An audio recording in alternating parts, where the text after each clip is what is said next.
Good morning friends, કેમ છો? મિત્રો, જનરલી એક શિક્ષક તરીકે મેં નોટ્સ કરું છું, પણ અત્યારે થોડા દિવસ પહેલાં મેં ખરેખર આની પર વિચાર્યું અને ખરેખર નોટ્સ કર્યું.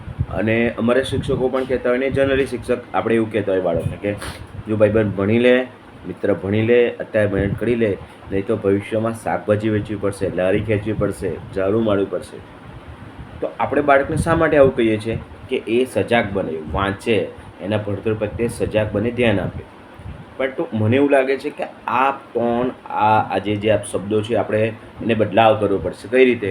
કેમ કે જ્યારે આપણે બાળકને એવું કહીએ છીએ કે તારે ઝાડુ મારવું પડશે, નહીં ભણે તો મતલબ કોઈના ઘરે કામ કરવું પડશે, સ્પેશિયલી તારે શાકભાજી વેચવી પડશે, તો અત્યારે એના મગજમાં એક ગ્રંથિ, એક માનસિકતા એવી ઘર કરી જાય છે કે જે આ ઝાડુ મારે છે, શાકભાજી વેચે છે, એ નીચી કક્ષાના લોકો છે. આ કામ નાનું છે. તો જે કામ પ્રત્યે જે રિસ્પેક્ટ હોવો જોઈએ ને, એ નથી. ઝાડુ મારે છે કે પછી શાકભાજી વેચે છે, શું એ ખોટું કામ કરે છે? કોઈ પણ કામ નાનું નથી હોતું. પ્લસ કે એ લાચારી તો નથી કરતો ને, ભેગ તો નથી માંગતો. એ નાનું તો નાનું, પણ પોતાનું કામ તો કરે છે ને.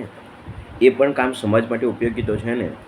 તો હવે જ્યારે હું પણ એ વિચારું છું ને, ઇવન બધા પણ આપણે એવું કરવું જોઈએ, એવું મારું માનવું છે કે જ્યારે બાળકને કોઈક વસ્તુ માટે શિખામણ આપીએ છીએ કે કોઈ વસ્તુ એને કહેવા માંગે છે, તો ભવિષ્યમાં એવું કહેવાય કે જો બેટા તું નહીં ભણે ને, તું નહીં ભણે, તું વાંચન નહીં કરે, તો ઇન ફ્યુચર તારે એવા કામમાં જોડાવવું પડશે જે તારું મન નથી. અને તું વ્યવસ્થિત ભણી લેશે, સારા ટકા આવશે, તો તને એ જોબ મળશે કે જે તારા મનગમતી છે, જે તું ઈચ્છે છે. તો તું ઈચ્છે ને તું નથી ઈચ્છતો, તો આ બંનેનો ફરક સમજાવી અને એને એને આગળ પ્રેરણા આપવી જોઈએ. નહીં કે કોઈ આ કામ કરવું પડશે કે પેલું કામ કરવું પડશે. નહીં તો અત્યારથી એ જે કામ કરે છે એ લોકો પ્રત્યે માનસિકતા એની બદલાઈ જશે. એ નીચા લોકો છે, આવું કામ તો કોણ કરે? જે નાના લોકો હોય, આવી માનસિકતા ઊભી થશે. આવું મારું માનવું છે. તમે શું વિચારો? કમેન્ટ્સમાં જરૂર જણાવજો.